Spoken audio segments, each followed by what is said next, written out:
నమో బుద్ధాయ. జై భీమ్, జై భారత్, జై సంవిధాన్. తథాగతుడు గౌతమ బుద్ధ, సామ్రాట్ అశోక్ చక్రవర్తి వారసులకు, పరమపూజ్యులు బోధిసత్వ డాక్టర్ బాబాసాహెబ్ అంబేద్కర్కు వినమ్రంగా నివాళులు తెలియజేస్తున్నాను. బహుజన యుద్ధబేరి యూట్యూబ్ ఛానల్కు స్వాగతం పలుకుతున్నాను.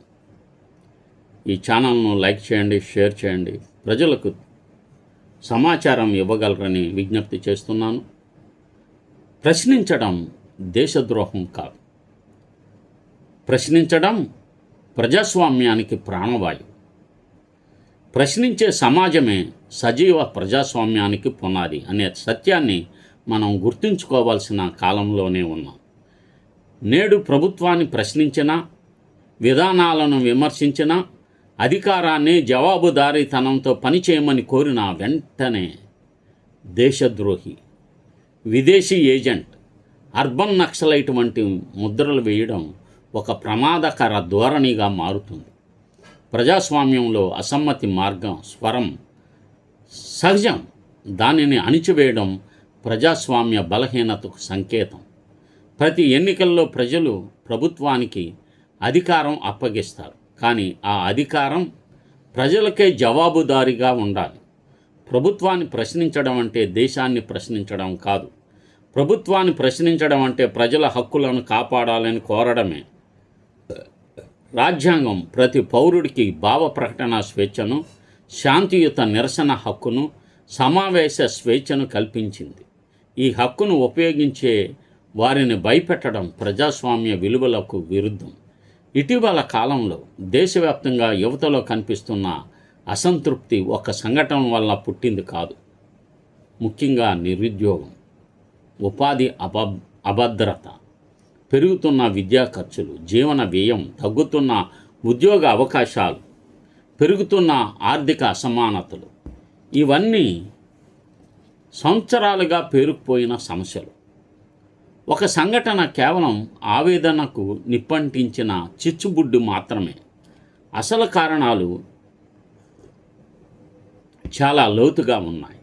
భారతదేశం ప్రపంచంలోనే అత్యధిక యువజన శక్తి కలిగిన దేశంగా చెప్పుకుంటుంది. కొన్నిసార్లు 65% అంటున్నారు యువత, ఇప్పుడు 45 అంటున్నారు కొంతమంది. వాస్తవ వివరాలు కరెక్ట్గా తెలియట్లేదు. కానీ విద్య పూర్తి చేసిన తర్వాత లక్షలాది మంది యువతకు తగిన ఉపాధి లభించకపోతే ఆ జనాభా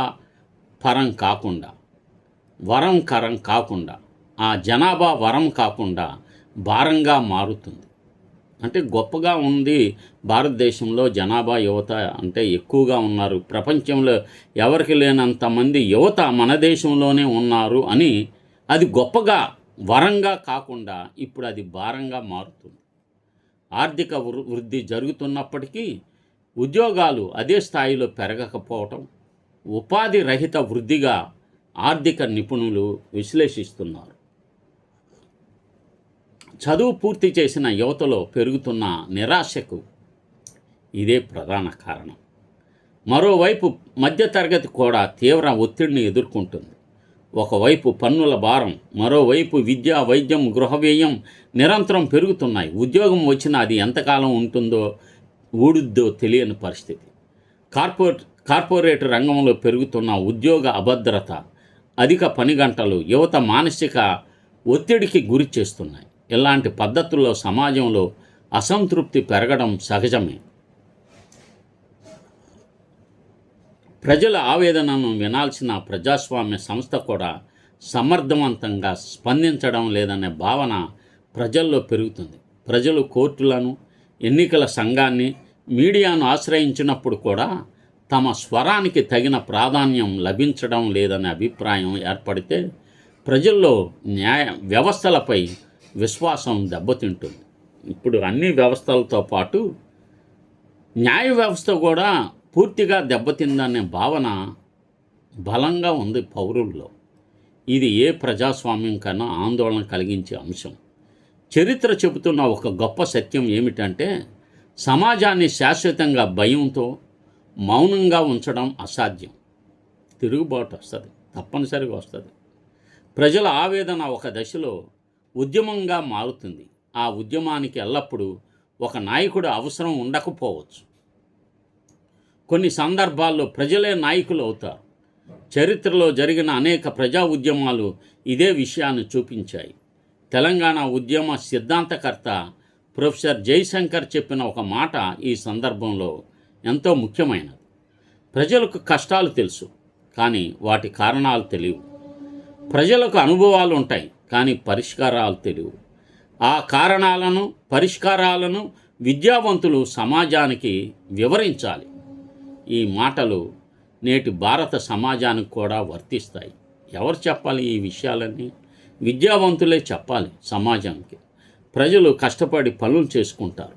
అయ్యా, మనకింత అన్యాయం, ఈ టీడీపీ వలన, ఈ వైసీపీ వలన ఇన్ని స్కీములు వాళ్ళు తొలగించారు, మన పిల్లలు చదువుకోకూడదని ఇంత కుట్రలు పన్నారని అమ్మలకు, అన్నలకు, అయ్యలకు చెప్తే వాళ్ళు ఎందుకు ఈ దిక్కుమాలిన పార్టీలకు ఓట్లేస్తారు చెప్పండి? మనం చెప్పకపోవటం వలన వాళ్ళ దగ్గరికి మనం వెళ్ళట్లా. అదే గ్యాప్. లేకపోతే ఈ మైనార్టీ పార్టీలకి ఎందుకు ఓట్లేస్తారు?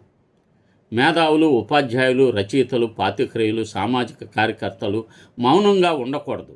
సమాజం ఎదుర్కొంటున్న సమస్యలను విశ్లేషించి ప్రజలకు నిజమైన సమాచారాన్ని అందించడం వారి సామాజిక బాధ్యత. ప్రజాస్వామ్యంలో ప్రభుత్వం శాశ్వతం కాదు, ప్రజలే శాశ్వతం. అధికారం మారుతుంది, నాయకులు మారుతారు, కానీ రాజ్యాంగ విలువలు, ప్రజల హక్కులు, ప్రశ్నించే స్వేచ్ఛ శాశ్వతంగా నిలవాలి. ప్రజలను భయపెట్టే పాలన కంటే ప్రజల మాట వినే పాలన దేశానికి ఎక్కువ బలం ఇస్తుంది. అందుకే ప్రశ్నించడం దేశద్రోహం కాదు, ప్రశ్నించడం ప్రజాస్వామ్యానికి ప్రాణవాయువు. ప్రశ్నించే హక్కును కాపాడడం అంటే రాజ్యాంగాన్ని కాపాడడమే.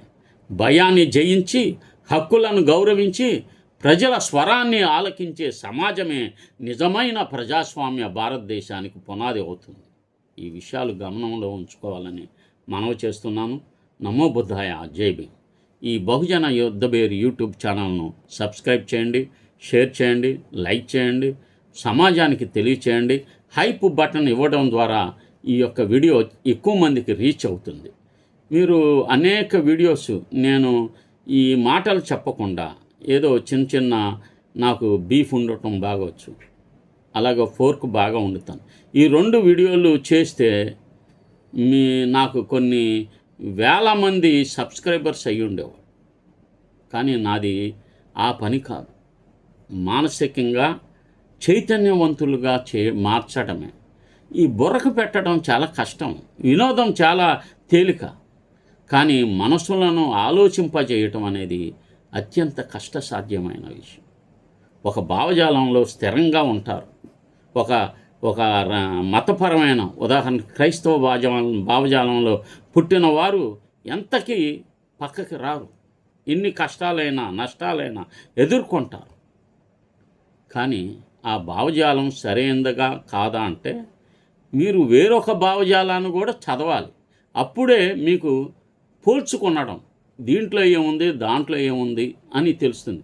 ఒకే దానికి పరిమితం అయితే మీరేమీ విషయాలు తెలుసుకోలేరు.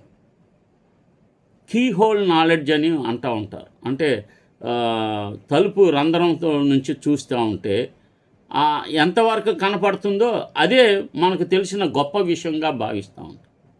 విస్తృతంగా చూడాలంటే other side of the coin. ఇప్పుడు మనకి ఈ విషయాలన్నీ తెలిసినాయి. అవతల వాళ్ళు ఇంకా ఏం చెప్తున్నారు, ఏ విషయాలు మనం తెలుసుకోవాలి, ఈ అంశాలపై స్పష్టత కలిగి ఉండాలని చెప్పి విజ్ఞప్తి చేస్తున్నాం. కనుక ఈ సామాజిక అంశాలు చెప్పే వీడియోలను లైక్ చేయటం, షేర్ చేయటం అందరి, నాయనే కాదు అందరి. ఇప్పుడు నేను చెప్తేనే మీరు ఎన్లైట్మెంట్ అవుతారా, చైతన్యం అవుతారా? ఇంకా పెద్ద పెద్ద వారు ఉన్నారు, దేవరాజు మహారాజు లాంటి వాళ్ళు ఎంతమంది గొప్ప గొప్ప విషయాలు చెప్తారు ఆలోచించండి. కంచేలయ్య గారు ఇలాంటి వారు చాలామంది ఉన్నారు. కనుక వాళ్ళు చెప్పే విషయాలన్నిటినీ మనం వినాలి. ఇంకా చాలామంది మంచి యూట్యూబర్స్ ఉన్నారు, చాలా విషయాలు ఎప్పటికప్పటికి లేటెస్ట్గా చెప్తూ ఉంటారు. ఈ ఆవని అని రమణ గారు ఆయన కానీ, లేకపోతే తులసి చంద్ కానీ, లేక మహువా అని ఇలాంటి మీడియా ఛానల్స్ ఉంటాయి. యూట్యూబ్ ఛానల్స్ మంచి మంచి ఇంటర్వ్యూలు ఇస్తూ ఉంటారు. ఈ తెలంగాణలో ఉంటారు వీళ్ళు, డైల్ న్యూస్ అని, అలాగే నేటి తొలి వెలుగు, వీళ్ళన్ని ఛానల్స్. అంటే ఇప్పుడు మీరు రోజు ఉదయాన్నే లేవంగానే TV9, సాక్షి, ABN, TV5 ఇవన్నీ పెట్టుకుంటే ఏమీ తెలియదు వాళ్ళకి, వాస్తవాలు ఏమీ తెలియవు. ఊరికనే 4-5 న్యూస్ తెలుస్తాయి అంతే. కానీ లోతైన భావన తెలియాలంటే ఇప్పుడు తప్పనిసరిగా యూట్యూబ్ ఛానల్స్నే ఆధారపడి ఉండాలి. అది కూడా మన వాళ్ళు చెప్పినవి వినాలి. మీరు ఎవడో చెప్పాడని వాళ్ళు కాదు. జయప్రకాష్ భలే మాట్లాడుతున్నాడని సొల్లు చెప్తాడు అతను. అట్లాంటి వాళ్ళు మాటలు వినబాకండి, ఆ యొక్క ప్రసంగాలు వినబాకండి. అట్లాంటి వాళ్ళు చాలామంది ఉన్నారు. అలాంటి వాళ్ళని బహిష్కరించండి. మనకు వ్యతిరేకమైన వ్యక్తులు చెప్పే మాటలను మీరు పట్టించుకోవద్దని విజ్ఞప్తి చేస్తున్నాను. జై భీమ్.